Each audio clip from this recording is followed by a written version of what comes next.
And Conservative leader Pierre Poilievre rallied his caucus as they prepared to return to the House of Commons. Poilievre says things are getting worse in Canada under Prime Minister Mark Carney's leadership.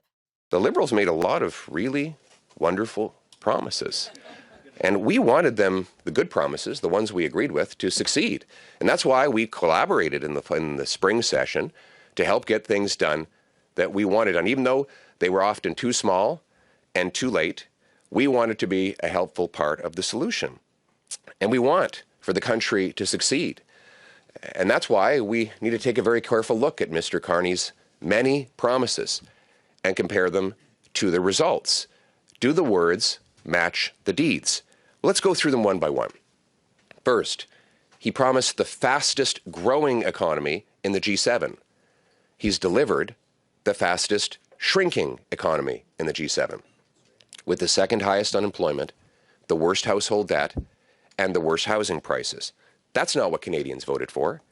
He said that he should be judged by the prices at the grocery stores. Anybody who's been to the grocery store would judge him very badly.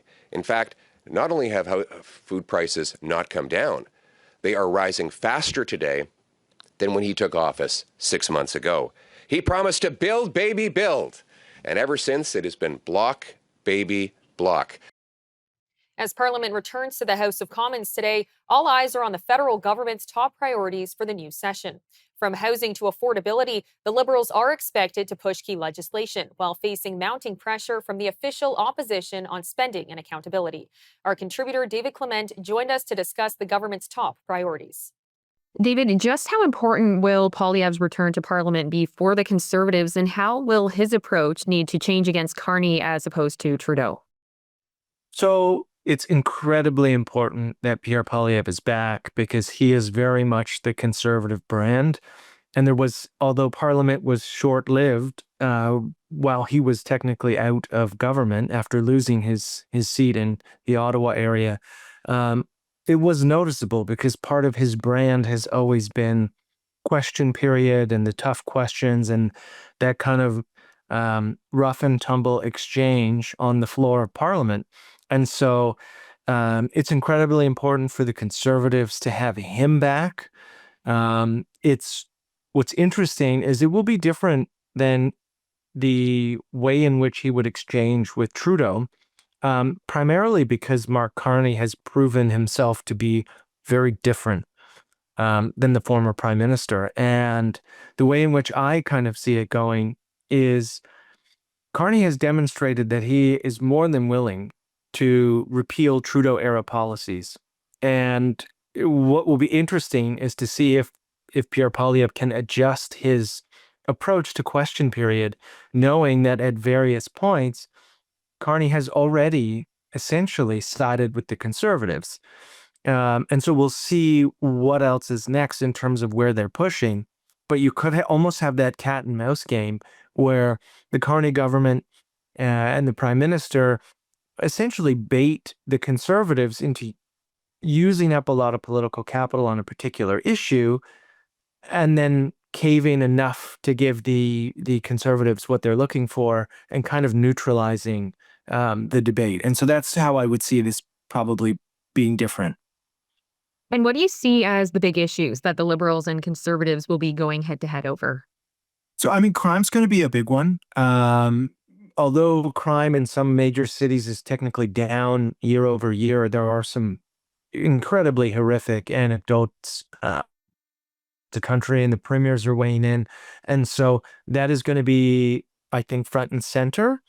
I think also just by nature of Canadian politics absorbing what happens in the U.S., beyond the trade war, and whether or not that gets resolved, eventually the renegotiation of the USMCA, I think what we will see is we will see a spillover in regards to the assassination of Charlie Kirk, how we refer to our political opponents.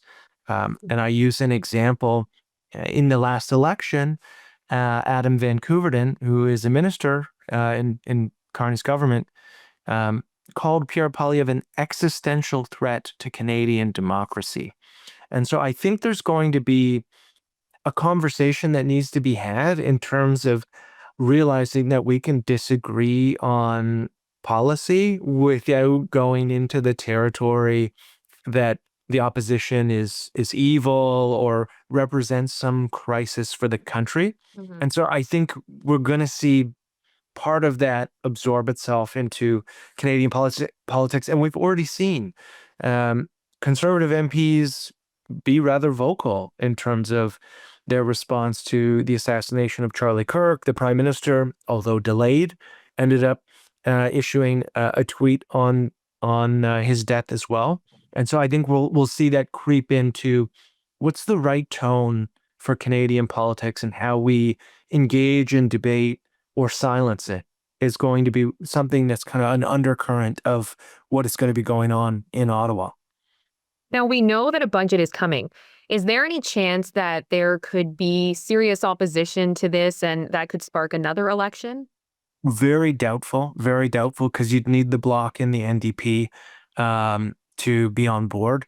I don't think the Bloc is really in a position to force an election, especially when kind of national sentiment is still so high. The Bloc really relies on that Quebec national sentiment, and that's wavered in this trade war with the U.S.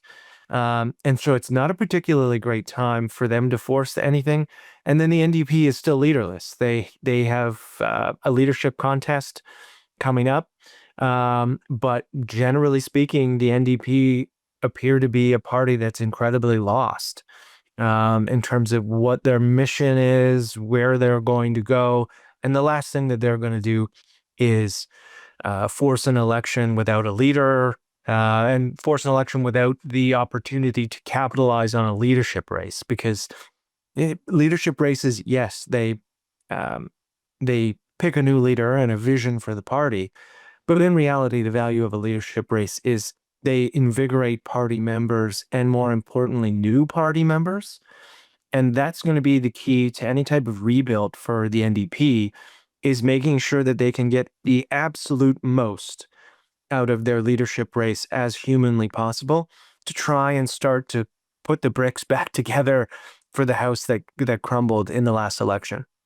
Now, you bring up the NDP. What do you think is next for them? Well, I mean, they really have to figure out where they want to be as a party. And there's a fundamental difference between New Democrats like Wab Kinew and New Democrats like McPherson in Edmonton, more progressive, outspoken on gas and things like that. I think in order for the NDP to really be viable, they have to more adopt the approach of Jack Layton or Wab Kinew, rather than further kind of diving into these identity politics issues, which are increasingly becoming quite stale. Well, David, thank you so much for the time today. Not a problem.